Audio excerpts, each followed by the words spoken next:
Question 7. A rock is dropped 20 metres from a 20-metre high platform. Simultaneously, a particle is launched upwards from ground level directly below the rock at 12 metres per second. Assume gravity is equal to 10 metres per second. An observer estimates that the particle collided with the rock at approximately 9 metres above the ground. Evaluate the reasonableness of this estimation. Determine the exact speed at which the particle would have to be launched so that the collision with the rock occurred 10 metres above the ground. Okay, so let's colour code this. This is going to be the path of the rock. So we start there, we drop him. He's falling down with the acceleration of -10 because it's being pulled towards the ground, meaning it's travelling in a negative direction. So that means that when x is equal to 20, time is equal to 0, and our acceleration is -10. Now, in the opposite direction, we're going to have the particle. Now, the particle has also got -10 acceleration, but we've got a bit more information about the particle. So when x is equal to 0, t is equal to 0 because it starts at the ground and gets shot up. And when t is equal to 0, the velocity is equal to 12 metres per second. Okay, so let's start working out some equations so that we can express the path of the rock and the path of the particle. So we're going to have this one as the rock. First thing we're going to do is we're going to state our acceleration. So we know that acceleration can be expressed as the change in velocity with respect to the change in time. That means that if I want to get an expression for its speed, I need to integrate the -10 with respect to time. So that's going to give me -10t plus c for our velocity function. Now I can let t equal 0 to find out what is happening here with our c. So when t equals 0,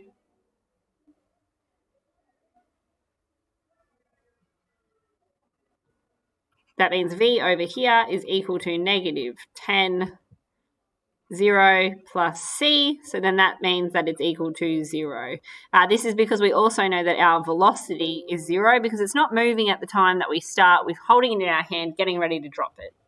So that's why 0 is equal to this, meaning that therefore c equals 0. Okay, so next thing we can do is we can state what we know about our velocity function. Now, we know that a function for velocity is the change in its distance over the change in its time, meaning that now we can say that this function is equal to -10t. Now, if I take this across, I can find our position vector by integrating our velocity function with respect to t. So now, when I integrate this, I'll end up with -10t over 2, and that t will be squared, plus some constant for x. Now, we know that when x is 0, so we're going to let x is 20, t is equal to 0. So that's going to allow us to solve for c. So now I've got 20 is equal to -5. I'm going to cancel these out. Times 0 squared plus c, so c equals 20. So therefore, our position vector for the rock is equal to -5 t squared plus 20. Now I'm going to highlight the important functions that we've got here just so later I can find it a little bit easier with my eyes. So there we go. All right, so now we're going to do a similar thing, but we're going to do it for the particle.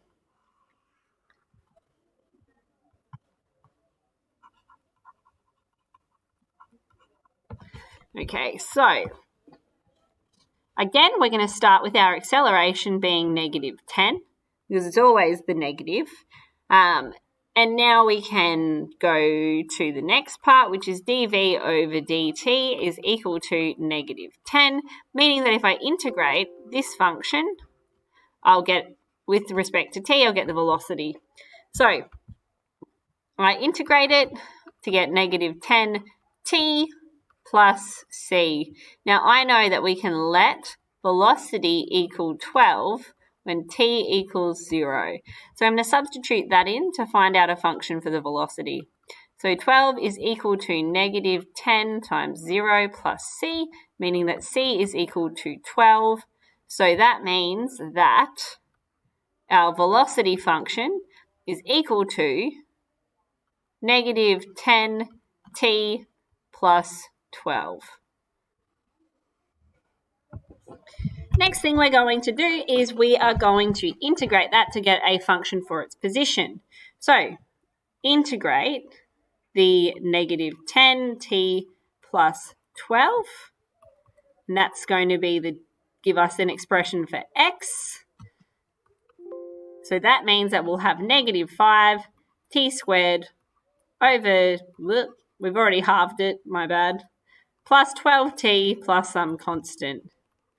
Now we're going to let x equals 0 when t equals 0 because the rock starts at the ground, meaning that we've got 0 is equal to negative 5 times 0 squared plus 12 times 0 plus c, so c is 0 here. So therefore our displacement particle, or our displacement function of the particle is equal to negative 5t squared plus 12t.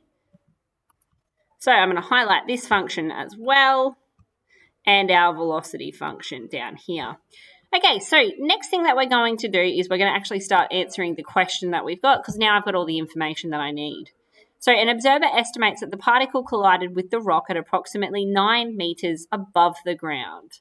Now, if I let this function equal that function, I can rearrange and solve them so that I end up with just a t value. So that'll be the time when they collide. With that t value, I'm going to put it back into either of the functions to tell me the position that they collide at. Now, if it's close to 9, then we know that this person is correct. If it's not close to 9, then we know that it's not correct, not reasonable. So let's give it a whirl. Negative 5t squared plus 20 is equal to negative 5t squared plus 12t. Take this one over to that side, they will cancel. I'm left with 20 is equal to 12t.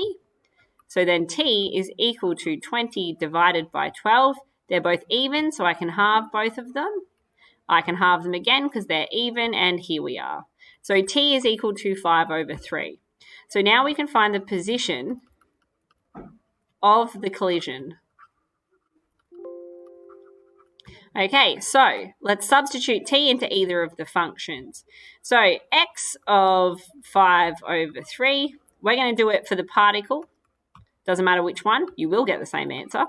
Okay, 5 over 3, bracket, squared, plus 12 times 5 over 3. First thing I'm going to do is expand this bracket by doing 5 squared and 3 squared. So that'll be 25 over 9 multiplied by negative 5 plus 12 times 5 is 60, so this side will be 60 over 3. Okay, next thing that I'm going to do is multiply the 25 by 5. So 25 times 5 is equal to 5. The 2 will go up here. That's 10, so 125. So negative 125 divided by 9 plus 60 over 3. If I times this side by 3 and the top by 3, it'll make them have the same base. So then I can add and subtract the numerators because we can't use a calculator for this. Okay, and now I can do 180 minus 125, which will leave me with 55. So that'll be 55 over 9. Now, if I divide 55 by 9, I can say that I'm going to approximately get, let's think about it. How many times does 9 go into 55? It goes in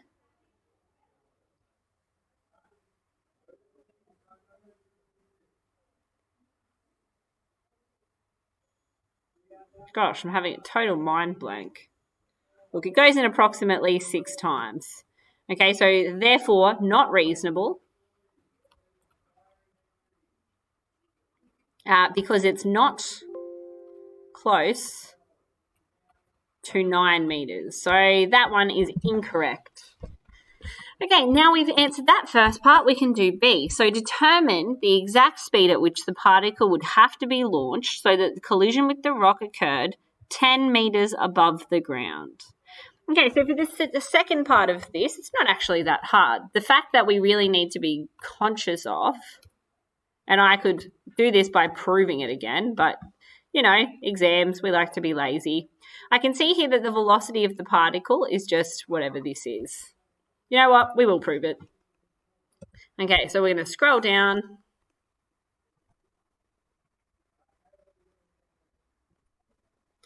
Okay, so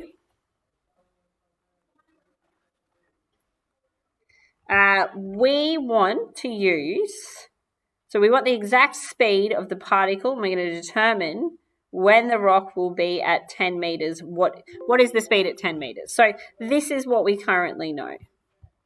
So we're going to determine the time when the rock is at 10 meters, okay? Because this will give us the position that it needs to be in for the velocity function, so we can then find the time. Okay, so we're going to let our first one, the function for the rock, 5t squared plus 20 equal 10. Now, if I take this across, it'll become negative 10. If I take the 5 across, we'll divide this one by negative 5. We're left with t squared. So t then is equal to the square root of 2. And square rooting something always gives us a plus or minus. So therefore, t has to be equal to root 2 because this thing can only exist in a positive domain. So now we know that the time when the rock will collide with the other thing is going to be when the time is at root 2. Now, our next step in this is to find the speed of the particle. So here's what we do.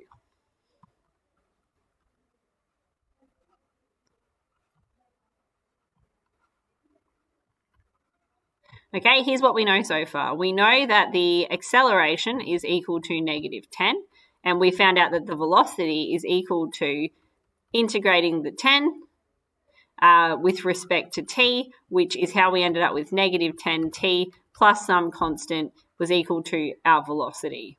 So from here, I can substitute in that we know that initially the particle, we let v equals 0 when t equals 0 because it wasn't moving initially. So now I've got 0 is equal to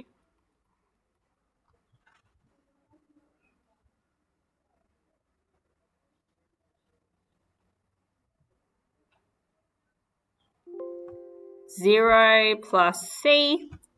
Good, so then we can prove that c is equal to 0. So our velocity function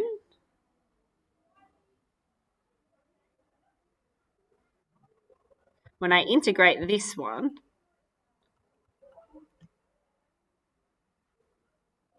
negative 10t, and I integrate that, I'm going to get negative 10t squared over 2 plus t, plus c.